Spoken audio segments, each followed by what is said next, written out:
Hey everybody, welcome to the GH Report. We're going to be breaking down all the latest happenings. I mean, Thanksgiving has been incredibly kind to us, so now we're going to be thankful to you by breaking down some hot GH storylines. Let's do it. You're tuning into the destination for TV superfan discussion, AFTERBUZZ TV. And now, let the buzz begin. Look at that hot music pumping in right there. It's the GH Report, everybody, on AfterBuzz TV. We are back after a little Thanksgiving break, so thanks for joining us here. We're going to be breaking down all the latest happenings in Port Charles. I'm one of your hosts, Frank Moran. You can follow me on Twitter and Instagram at HappyGoJackie. And I'm Carla Renata. You can find me across all social media platforms at The Curvy Critic.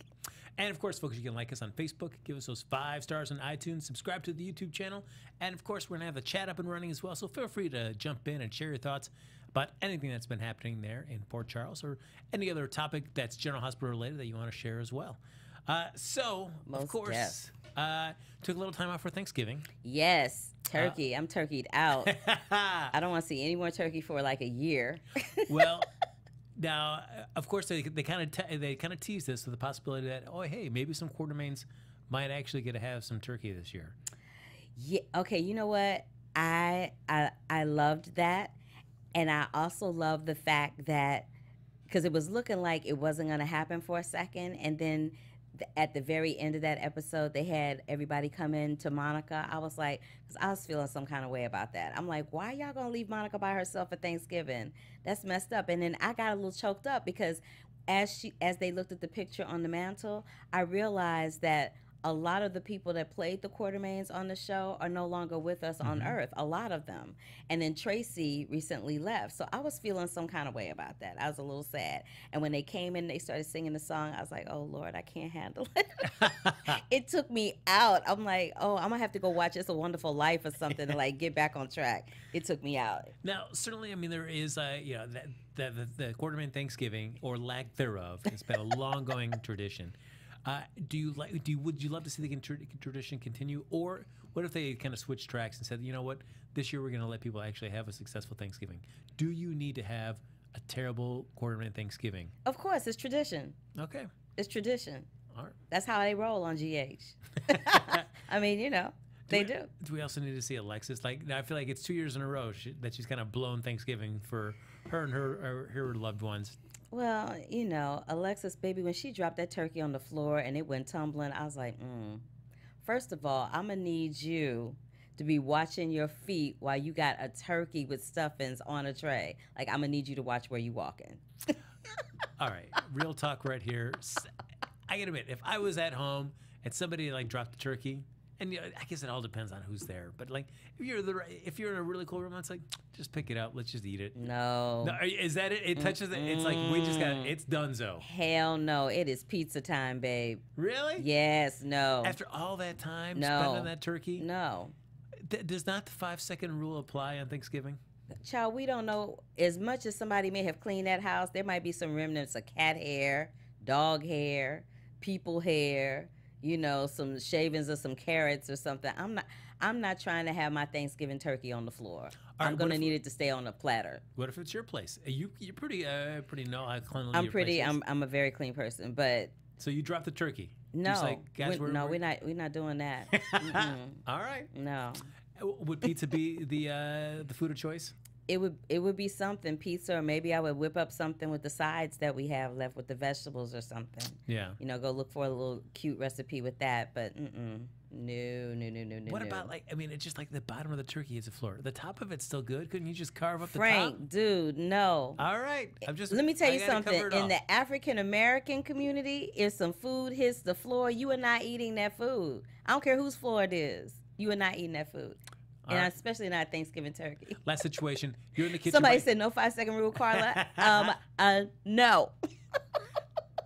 You're by yourself in the kitchen. The rest of the family's in there. They don't know. You accidentally dropped the turkey. You're going to put it back up and never let them know. Nobody else has seen it fall. Only you know. Like I said, there's stuff on the floor. You're in the kitchen. You know, people walking in and out of the kitchen. You don't have time to mop the floor. You know what I mean? You can just carve it in there, give them the top stuff. Dude, but there's flour on the floor. There's seasoning on the floor. That's good stuff then, there's right? There's some stuffing on the floor. I'm like, no. All right. Okay. I'm not trying to see my food sitting on a plate that's been on the floor. I'm just not trying to see that. I don't need for that to be my reality for that day. Okay. So, of course, we have the Thanksgiving. You know, I guess I was always wondering, too, because they did do a repeat in there. And I was like, are they going to throw in one of those big fantasy episodes, which those always drive me crazy. So I guess I'd rather have a repeat than one of those, like, especially given the current storyline now, they could have just reimagined another scenario with Jason Morgan, who had never died, and he was still there in Port Charles. You know, but I kind of like the way it played out. I really kind of like the way that it played out because it keeps Billy with a job. Yes. Right? No. It keeps Billy with a job. And I'm all about, you know, as an actor, I'm all about keeping a gig. Very true. So there's that.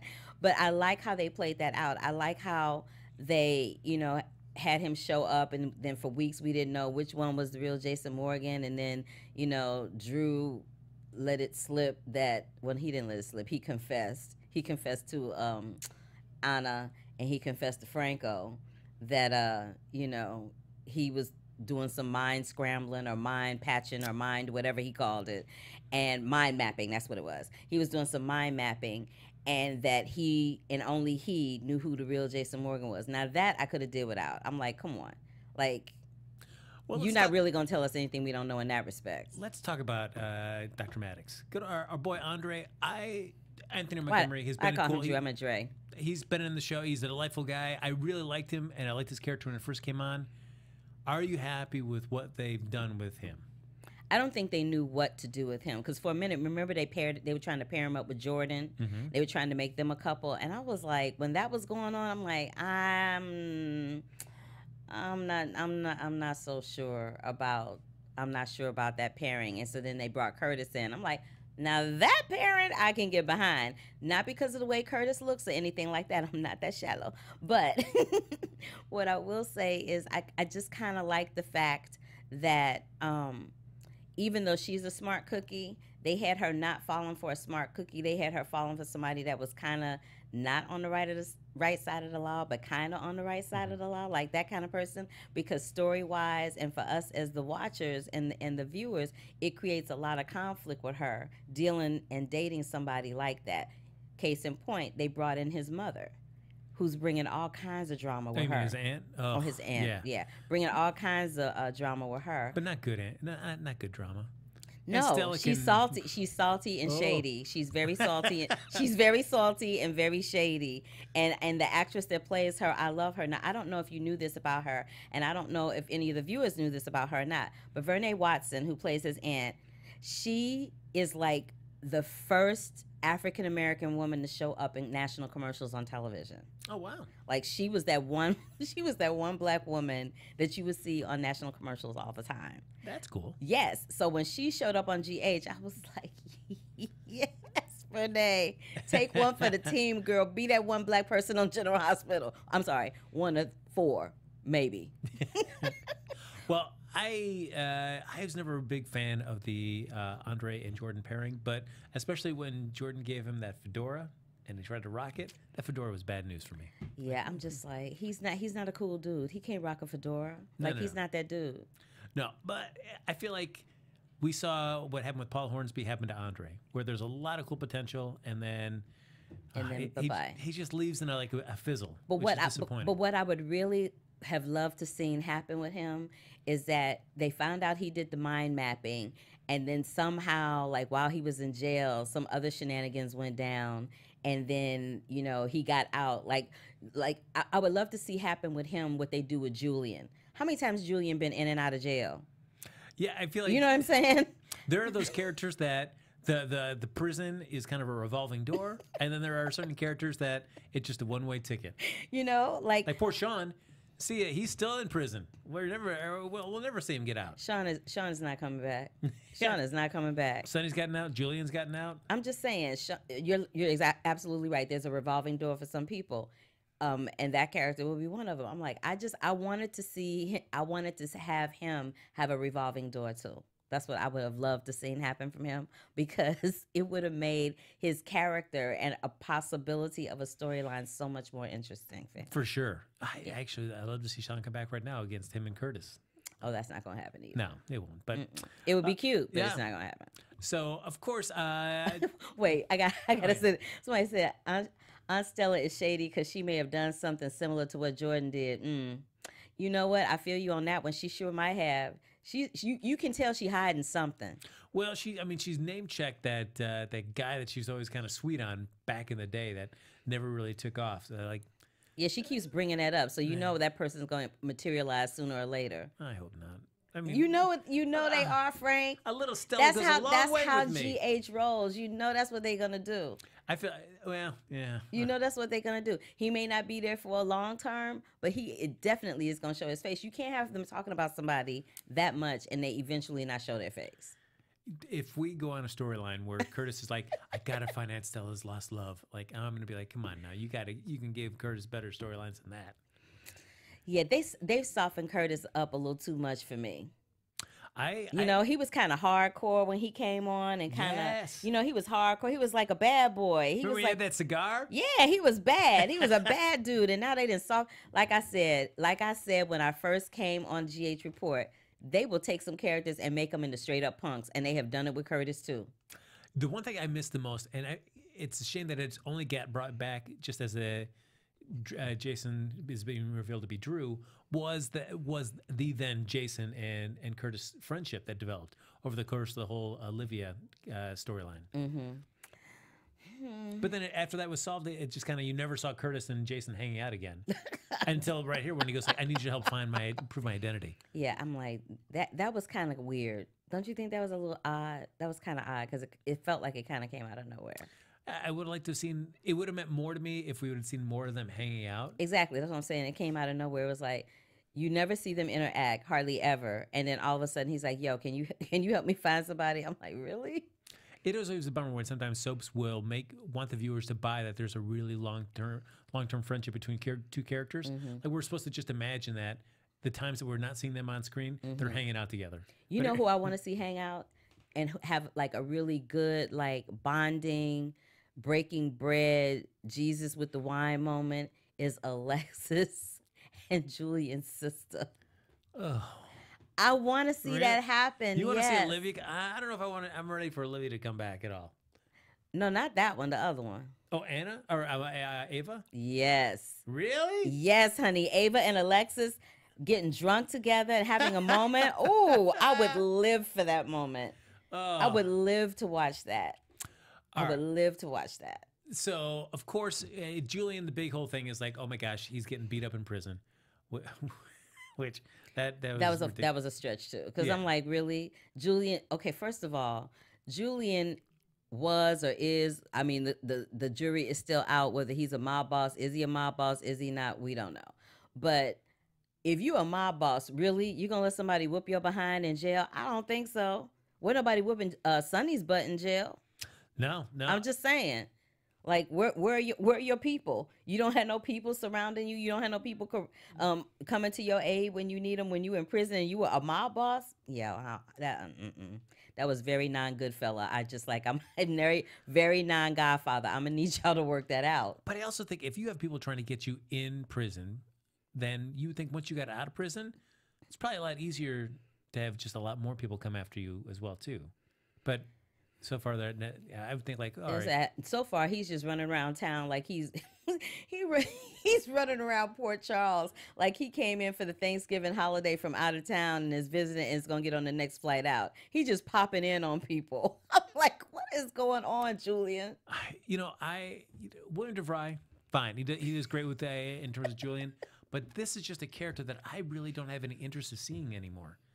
Who, Julian? Yeah. Because they made him a punk. They made him a punk, and I don't know how many more scenes I can see him and Alexis interacting where she keeps saying, I hate you, but you can tell that she's like, still in love with him, but it's like, what is there left to love? Like, how can you still be in love with somebody that tried to kill you? I'm sorry, but that would be a deal breaker for me. Well, I mean, I think it only just shows you how messed up in certain aspects Alexis is, that somebody that held a knife to her throat at one point, she can still be in love with, and she's constantly fighting that struggle within herself. That's that Cassadine part of her, though. That just that's that Cassadine blood. A little freaky and eeky there. Yep, you got Charlie in Charge in the chat says, "Why is Julian still on the show?" I would agree with that. Yeah, Charlie in Charge.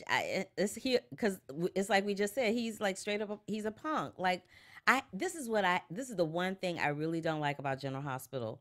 When the writers get to a point where they don't know quite what to do with a character, or maybe that person's contract is up, they just start writing these miscellaneous crazy storylines, and then they kind of punk them out and have them go out with a whimper instead of a, like, cheer. And I don't like that. Yeah. As a fan of the show, I really don't like that. It's like they give more credence and more respect to the people that have been there like 20 years plus.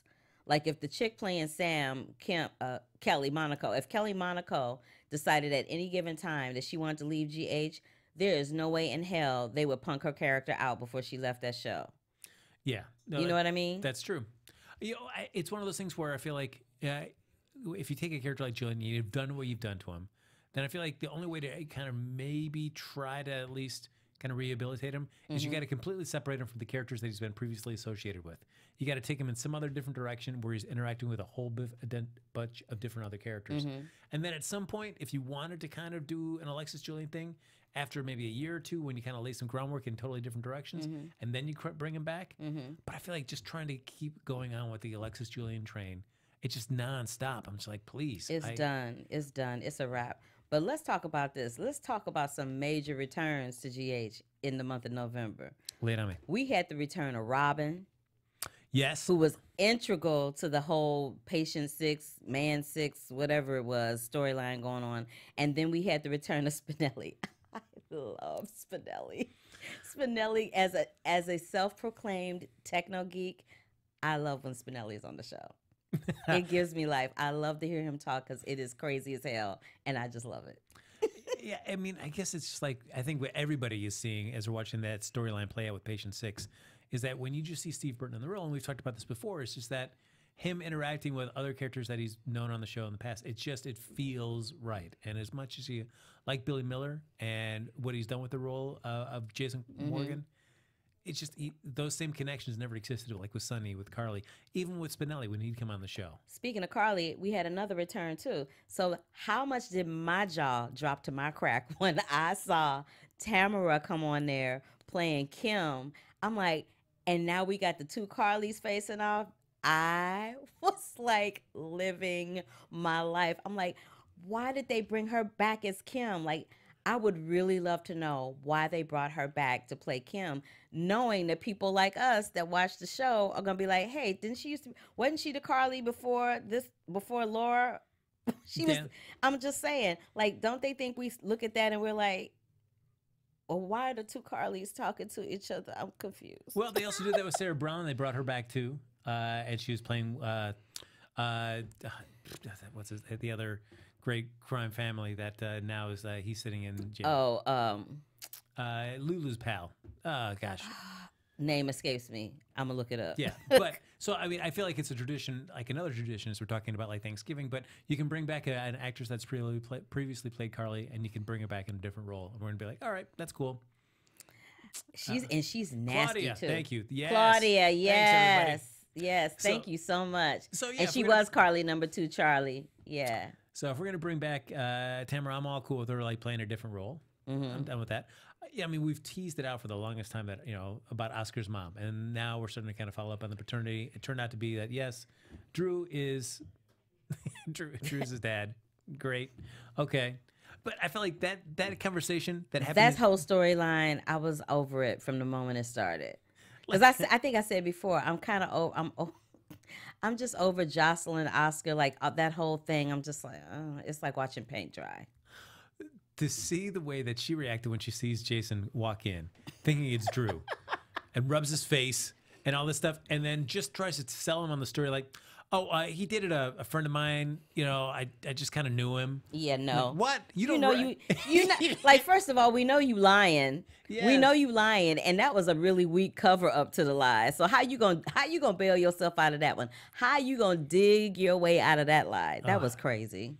Like, why nobody ever pressed, like, especially Carly, even though Jason was like, but she still pressed head on it. Like, why not just dig a little further? Like, come on, Kim, you know this. You're saying, you know more than what you're saying. Give us a real scoop. What's this deal with Drew? But I can't. And then let's talk about this. So I have never really been a fan of the character Nell. She's just, it's like, for me, she is like nails on a blackboard. I just can't. Like every time she talks, I'm like, get her off the screen. The girl that plays her is fantabulous. That she makes me feel that way. So she's a really good actress. That she's invoking that kind of emotion in me. But when she threw everybody under the bus because she got pissed off that Michael didn't want to be with her, I'm like, okay, how bratty are we going to be right now? We just going to throw everybody under the bus because we can't get our way. Yeah, well, yeah, we do have to talk about that Man Landers story. I know you hate it. Man Landers! Oh! But to kind of wrap up the Patient 6 storyline is, so, of course, we have the big reveal. They bring back Andre, which I felt like there was a big jump in terms of the plot. So, yes, it was. And that was like watching paint dry, too. But like when Curtis and Jordan, they go to Cuba, they find him, and they drag him back. But they're sitting there in Cuba saying, and he's saying, no, I'm not going back. Not going back. Cut to, all of a sudden, he's back in handcuffs in the PCPD. I agree with you on that one. I was like, can we see how he got on the plane? Like, he went from going, I don't want to go, to he's sitting in PCPD. I'm like, excuse me? Yeah. What is going on? Can we have a little through line action going on? I'm right here with you on that one. Because I was like, Yeah, like, oh, I guess now he's here. But, I mean, in one sense, it's like, all right, I guess let's forgo that scene if it's just going to get us to a quicker resolution about who's really Drew and who's really Jason. And I do like that we get to see Diane. She's the one that kind of leads the charge on that, which I'm always excited to see Diane. I love Diane. But this is the thing. That made me laugh. So they're going through this whole rigmarole at the PCPD, and then he's like, well, he says, okay, you're Jason to the left, and he goes, and you're Andrew to the right.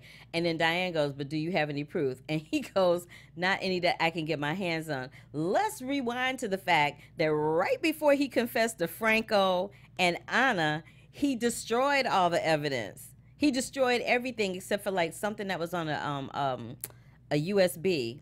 Well, and I don't know what, and we don't know what was on the USB because he never said what was on the USB. We never saw exactly what the files were that he transferred to the USB. So I'm like, really? Well, I also don't know why at that moment, because Franco's there in the room with him. He says, oh, well, I gave a piece of paper to Franco that tells exactly who was Drew and who was Jason. So just ask Franco for that piece of paper and we can solve this right now. But Franco, for right now, skates free and clear of have anybody knowing that he really knew what the real deal was. I can't. And speaking of Franco, it's just a matter of time before his little relationship with Elizabeth gets blown to smithereens. I just feel shadiness lurking in the background for them. It's a shame because Franco was his own worst enemy in this. Like, if he had just been straightforward with Elizabeth the whole time, they'd be fine right now. But he just got so insecure about two Jasons now that he just kept on lying. That's not Elizabeth. his MO, though. He lies all the time. He always lies. He's always lying, trying to cover up the truth that was actually a lie all the time. Man, but I know they're getting engaged at some point. That's the next evolution storyline. So, but of course, we're gonna find it's probably gonna be right to the moment of the wedding, to when it all comes out that Franco knew everything the whole time and he didn't say anything. Yeah, they're gonna drag that one out a little bit. I think they'll probably drag that out till Christmas. So, Clinton Jones said Franco needs to go. But I mean, that's also now like the third relationship that Franco's been in that could turn out to be pretty much a bust. He's been with Carly, he's been with Nina, and now it's with Elizabeth. And once this all comes out, I think the Franco storyline has kind of run its course. I really do. I think that, and maybe it's just me, I was more invested in the Franco storyline when he was crazy, when he was just walking around acting crazy. There was that one time that they thought he was like the serial killer and all that stuff going on. And I'm just like, I like that Franco. I just like drama and intrigue. Like, if I'm going to watch a soap opera, I need some drama and intrigue. And I need drama and intrigue that I can't watch and figure out what the hell is going to happen in the next episode. I need for you to figure that out in that writing to keep me like, ooh, what's going to happen next? But with some, and they're, the thing about the writers at GH is that they're really, really good at doing that for some of the characters on the show, but not for everybody. And so sometimes it seems a little lopsided. It seems like these people get more airtime and more flushed out storylines than these people over here. And then when something like this happens, like even with the PCPD scene, they had everybody that had anything to do that storyline in the PCPD. I'm like, why is everybody there? And then they have Jordan, who's supposed to be the police precinct chief. They got her weighing in with an opinion. Yeah. You the police chief. Why you weighing in with an opinion? You the one person that's supposed to be impartial. What is going on? Hey, Andre broke her heart. Look at that.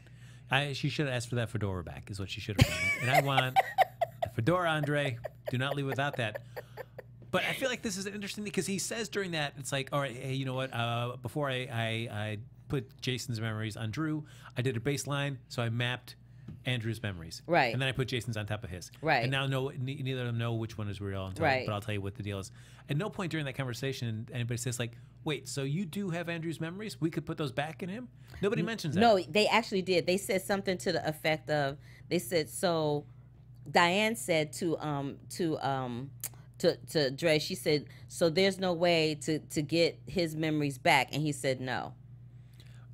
All I have to do is get the baseline that he has, wherever that's stored somewhere. But he didn't. But when she straight up asked him that, he was like, no, there's no way to reverse it. And I was like, that don't sound right. I remember when they said it, I was like, I don't know how I feel about that. I feel like that baseline exists somewhere because I feel like it does set up an interesting possibility for Drew and Sam going forward. Is that does Drew, now having the memories of Jason, want to get his original memories back? If he does, then he's going to forget Sam.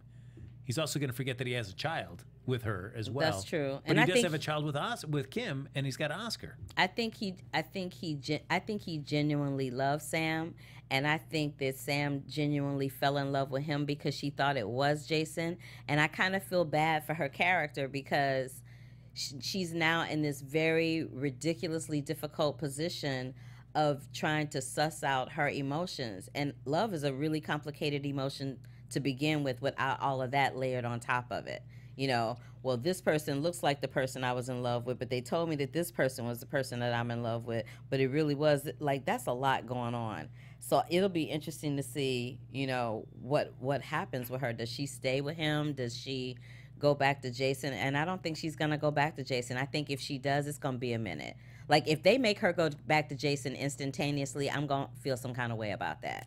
I need for you to work that out a little bit better. Yeah, I feel like her to go back to Jason would be kind of a step back because Jason is basically coming back on is like 3 or 4 months away from the Jason that left 5 years ago. Right. Since he lost all that time. But Sam has grown 5 years. She's grieved over Jason. She's moved on. She's been in a relationship with Patrick that kind of blew up as well, too. Yep. And now she's found Jason, what she thought was Jason, had another child, moved on, had a Jason that decided he was going to leave the mob and that's put, what I was put going to Sam say. first. And so that's probably the most complicated emotion that she has, is that this person that she thought was Jason, who was actually Drew, left the mob for her, put her first, which the real Jason Morgan never really did. That's never true. really contemplated, never really was trying to go there. So that's a huge dilemma for her. Like, do I want to go with this dude who's going to put me first, or do I want to go with this dude who's going to put the mob and his job first? Like, what do I do? It's tough. As Rena says in the chat, Sam is bored with Drew. She misses the action. I don't know if she misses the action because she's got 2 kids now. I don't think the life of action is what she wants now, especially when she saw how close it was that, I mean, Jason almost died right there in front of her. I mean, it turned out to be true, but she saw right there how close that Jason could get killed and left. But I also feel like if she stays with Drew, that is going to be one boring storyline. We've got Aurora. We've got a lot of media publishing, Carla. There's a lot of stories that need to be broke. I don't know. A lot of editing that needs to be done. I don't know. I'm just like, I'm looking at them because I'm used to Sam being a badass, and now it's like watching paint dry. The other advantage, I guess, of Drew getting his original memories back is that he probably would have warmer feelings towards Franco. You know, now that probably is a really interesting relationship to watch unfold, a relationship between Drew and Franco, them being having each other's back. That I would actually watch, because that would be really interesting. It'd be very interesting, actually, because if we remember correctly, at one point Jason had a thing with Elizabeth too. Yeah. So if Drew has Jason Morgan's memories, something up and through there is floating around about Elizabeth, and Frank goes with Elizabeth. Ooh, that would be really juicy to watch that unfold. Yeah, I'll also be curious to see like what happens with Steve Burton's Jason and Franco going forward, because yeah, he is giving him no passes on this brain tumor. You had a brain tumor? Well, no, I'm not buying that. No, no, no. And then I like the way that they tried to. My heart broke for Drew though when they pulled up the Navy SEAL records to prove that he really was Andrew. My heart broke for him because his face was like, why are you doing this to me? Why does everybody not want me to succeed? Why does this was my life? I was like, oh, my heart bled for him. That made me feel really sad. What I don't understand though is that why it took this long to get the fingerprints pulled up. Because Spinelli wasn't in town. Well, yeah, but Jordan, like, so that is not to take somebody's fingerprints and run them through we all databases. We already know Jordan unprofessional. So she doesn't run fingerprints through all. All right. Wait, she ran. This is the funny thing. I said she unprofessional because in that moment when they were talking about the Navy SEAL, she ran stuff then. But it took Spinelli having to say to the chief of police in Port Charles, "You need to run these prints," and she goes, "Okay." Like, Miss Thing, really? You can't figure that out on your own? You are a smart cookie. I gave you way too much more credit than that. Come on. I do like at the end of all that, they say, oh, wait, hey, should we go get a drink? Wait, Diane tells Jason, like, you've got to fill out some paperwork left. Everybody else leaves. So he's just standing around there in the station. And then we see, we get to see Sam and Drew have their discussion, and then he walks out and he yells at Jason like, "You are not my brother. I don't want anything to do with you." And then Jason just leaves. What about that paperwork that he needed to fill out? He just left. He's like, wasn't that the whole reason that you were sticking around the station? Is he needed to fill out this paperwork? No, the whole reason he was sticking by that station was to hear that conversation so he could be like, "Yeah, I'm out," and then bounce. What is everybody saying? Curtis gave cold comfort to Drew by telling him to move on, and that being a Navy SEAL was an honor at that moment. Right? Well, I mean, I guess what else do you tell your buddy at that moment when all evidence is like, it is there? I mean, it's not something your friend wants to hear, but I feel like I guess you have to be that tough love guy at the moment. Yeah. Oh, somebody said he signed it already at the desk. Did he? We never saw him filling out any paperwork. I don't remember that Charlie in charge. Yes. I'm just saying. We saw no scene of him doing anything like that. We just saw him kind of just standing around, because if he filled it out, he would have left. He was standing around in that police department, just like. That was hilarious. I was like, oh no. Oh, and let's talk about another return. This person didn't actually return from being on GH, but remember earlier I was saying about how all these people have come in from like All My Children and One Life to Live. They brought in the dude that played Max on One Life to Live. Now he's playing this doctor. Yeah, look at that. I enjoy his doctor character. I like it. I have to say, he looks good. Time has been very good to him. Yeah, Dr. Considering Bensch, all that he's going through in real life. You know, his wife is ill, I think. His wife who played Cassie DePaiva. That's James DePaiva that used to play Max. His wife, Cassie DePaiva, I heard is sick, and they have a son that something's wrong with their son. I'm not quite sure what it is. So we got Charlie saying Jason was looking down at the desk at something. He was looking at the photo of Drew dressed up in his military uniform. At no time did we ever see him filling out any paperwork. Please give me, if anybody thinks that that's happened, tweet me a screenshot of that, because I did not see that. And I was like, what happened there? Right. Somebody said suspect doctor. And then somebody said, I like the doctor and how he gave it to Julian. He did. He let him have it. Oh, Cassie's free of cancer. She had cancer. Yes. And she's in remission. Oh, that's nice to know. And I thought the son was autistic, but I didn't want to misspeak. Dr. Bensch is interesting because in some scenes, he seems like a potential creeper.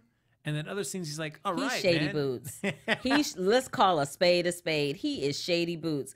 He's got a secret. He's got something shady coming up with him. He's rolling up in there acting like I'm Dr. Feelgood. I'm perfect. No, you're not. No, you're not. And we know you got something lurking in the background, and I can't wait to see what it is. I'm so excited to find out what that is. No, that's true. I'm bummed because I would be interested to see what would happen with the Dr. Bensch Alexis kind of pairing, and I feel like that's not really going to develop because they're going to be... Because Julian's going to be there lurking in the background. Great. Julian is going to be there lurking in the... Julian is like a... He's like... You know how on the soap operas... Back in the old days in the soap operas, whenever something really unscrupulous was about to go down, you would see people lurking in the background, overhearing conversations all the time. That's what Julian is doing. He is always lurking in the shadows somewhere. I'm like, I'm going to need you to come out of the shadows, either be in the shadow or out of the shadow, but I'm going to need you to come out of the shadows and just own up to your stuff or do something different, because it's like watching paint dry. I can't. Well, I'm not really looking forward to, and we saw a little bit of this week where Julian does like kind of revisiting Everybody That Hates Me tour, where he... That's what I'm saying. He was like, it's like he came home for Thanksgiving and was walking around saying, "Hey, I'm back. How y'all doing?" I'm like, no. So I mean, we see him, of course, see Alexis, and they run into each other a couple times. But then he goes and pays a visit to Ava, and which I think... got salty. Wait, what about how salty he got when the priest was there with his sister, and how shady was?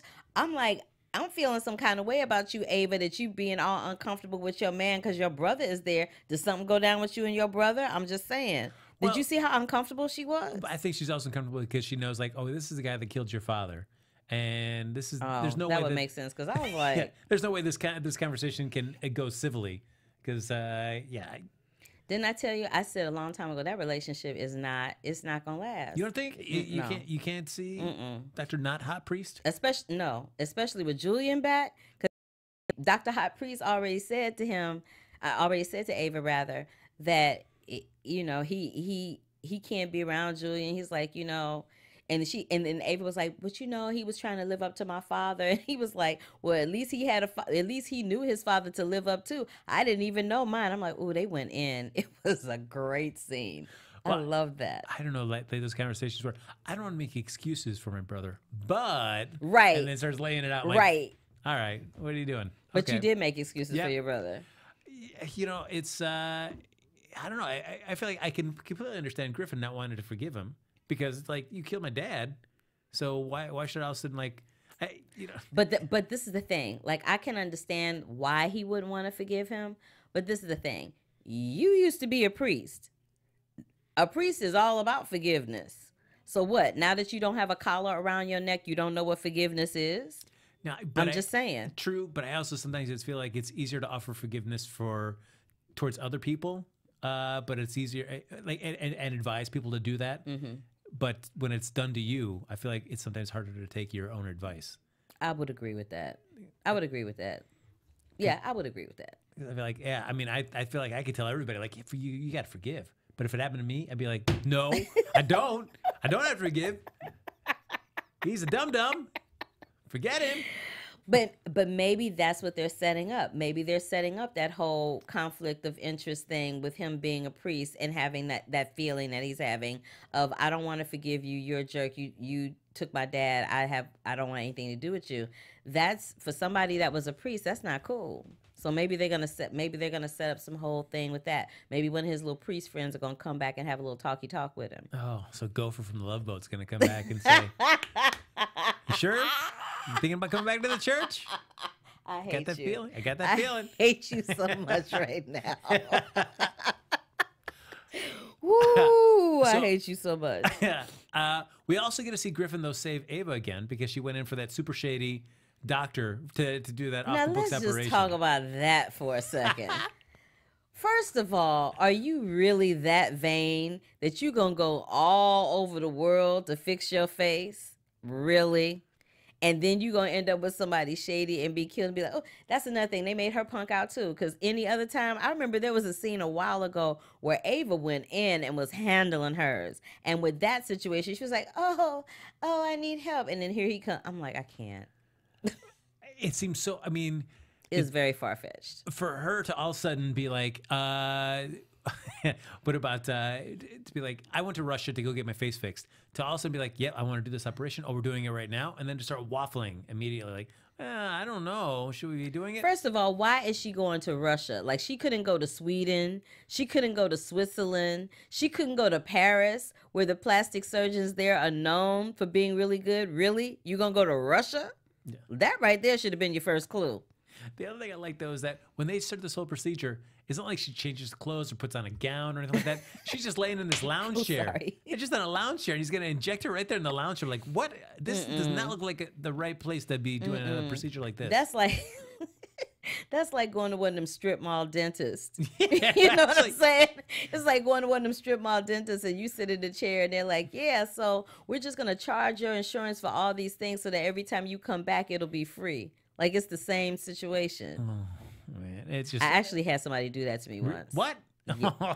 I actually had somebody do that to me once. They weren't a strip mall dentist. Like this was a very well-known dentist in LA that did that. And he ended up getting his license snatched. Oh, not good. Which So, that plastic surgeon should have had his license snatched. yeah, well, I mean, he's already doing it off the books. So he's just like, saying. yeah, but it's just that old person. That was shady. It was very shady. Okay, yes, I know people are asking about my favorite storyline. I guess we would be remiss, Carla, if we did not talk about the Manlander storyline. Oh Lord. I know a lot happened over the past couple weeks, where we get to see. Which involves my favorite person, Nell. And then her brother came in. Yes. So Nell sells them down the river to make a few bucks. Then we get to see the terrible, terrible scene where the publisher comes and like demands that you're going to pay through the nose and you're going to have to do a live public apology. She was somebody else that came from like All My Children. Jennifer Massey, I think is her name. Yeah, she was Marion on All My Children. Yep. Mm-hmm. But so then to have to do that really awkward live stream apology, to then have her brother, like you said, walk in, and then everybody, and then this awkward scene, like when she leaves, I was like, what? Huh? Oh my gosh! The sales for the book are now going up and up and up and up, and then that was it. Like that's what we did. That was lame. That was so lame. I was like, y'all could have fleshed that out just a little bit better. Yeah. Somebody said they laughing at you saying,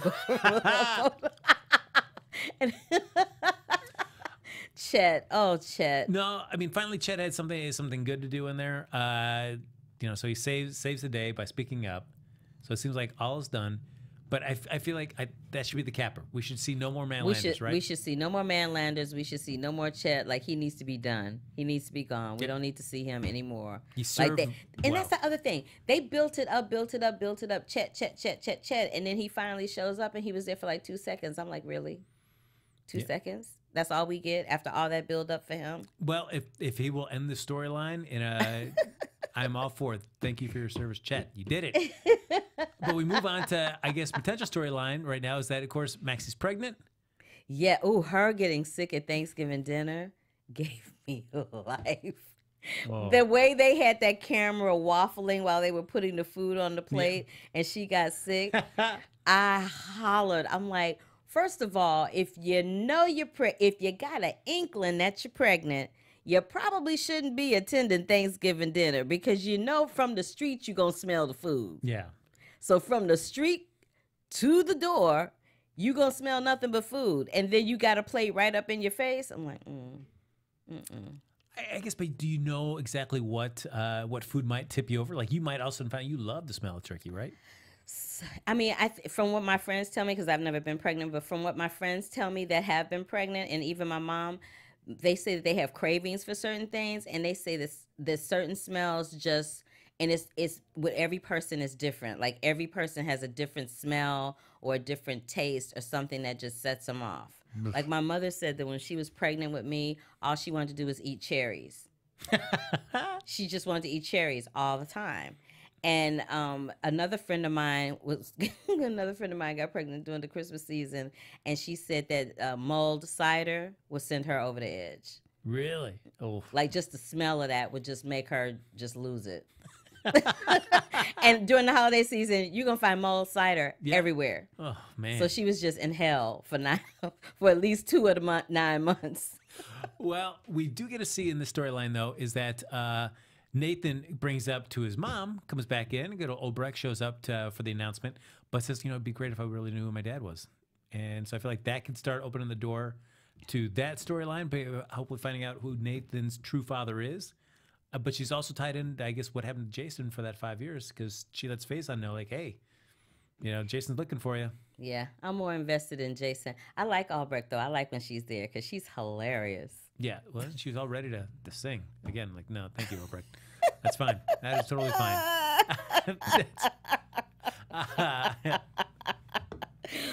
Ooh, Ooh, Frank, I can't. You are on fire today. I can't handle you. But let's give a shout out to, as we talk about characters that are underused. Okay. We get to see Mac and Felicia there at the announcement as well. Right? We get to see that scene between Mac and Sam. Like, hey, you know, I thought I was done after I left the PCPD, but now I'm in a bar. And they open up a bar. Whoa. Come on, Mac. You could say that that's great, but get out of here. That's what they wrote for him. What are you going to do? Dealing with a bunch of drunks? That is no way. I mean, you're dealing with that at the police department, but at least you have the authority to put them in the slammer. Ooh, I feel bad for Mac and Felicia. They just don't do them right, and they're OG GHers. Yeah. So I feel like I almost feel like they were in vacation in Florida and was like, I want to come play for a couple of weeks. That's what it feels like, because they're not really utilizing them, and I wish they would, because they're actually very funny. I will say I did like Mac's glasses though. You like what? I liked his glasses. He was rocking those specs. He looked pretty good, pretty distinguished. Way to go, John J. York. I liked it. I agree with you. MGP, Mac never has anything to do. He should have, No, he doesn't. Ugh. We hate that. And people in the chat are talking about, that the Bridge is going to be coming back. That's right. Oh, I'd love it if they brought back karaoke night, because, you know, half the people on that show can't sing. So when they would do karaoke, it was pure comedy. I used to live for that. Now, Duelman saying in the chat that Faison is Nathan's father, too. I don't think so, because, I mean, Obrecht was all about, like, Victor Cassadine is not his father, but it's somebody even more worse. Like, she was really freaked out. It probably is Faison. But she loves Faison. She wouldn't be as freaked out as she was about, like... I don't know. You know, Faison kind of showed his face the last time he was there. He went in, so she might be feeling some kind of way about him. Spoilers are saying Jerry Jacks is Nathan's father? That's a stretch. Jerry Jacks. Man, I mean, but you know, that would be a opener to bring him back.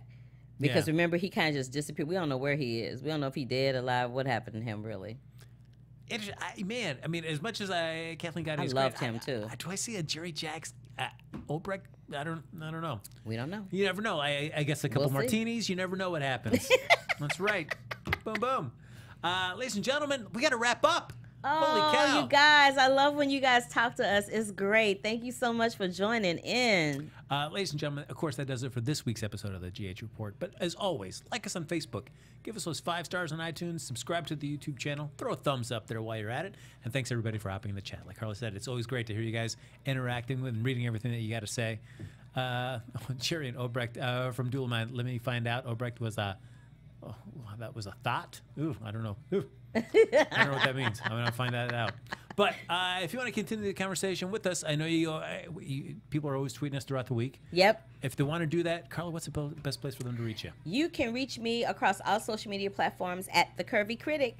Holla at your girl. That's right. And folks, you can follow me on Twitter and Instagram at HappyGoJackie. That's going to do it for this week's episode. But you know what? Carla, it was so nice. What should we do next Sunday? Yeah. All right. Look at that. Carly, already I'm worrying on her. You can tell right there. She's like, oh, yeah, again with him? Oh, all right. But we'll be back here next Sunday. So please join us right here at 6 o'clock Pacific time on AfterBuzz TV for another episode of the GH Report. Peace. From executive producers Maria Menounos, Kevin Undergaro, Phil Svitek, and the entire AfterBuzz TV staff, we would like to thank you for listening to the AfterBuzz TV network. To watch or listen to other after shows and post comments or questions, be sure to visit AfterBuzzTV.com. I'm Sir Richard Wentworth, and this has been a presentation of AfterBuzz TV. Buzz you later. The views expressed herein are those of the hosts only and do not necessarily reflect the views of AfterBuzz TV or its owners or principals.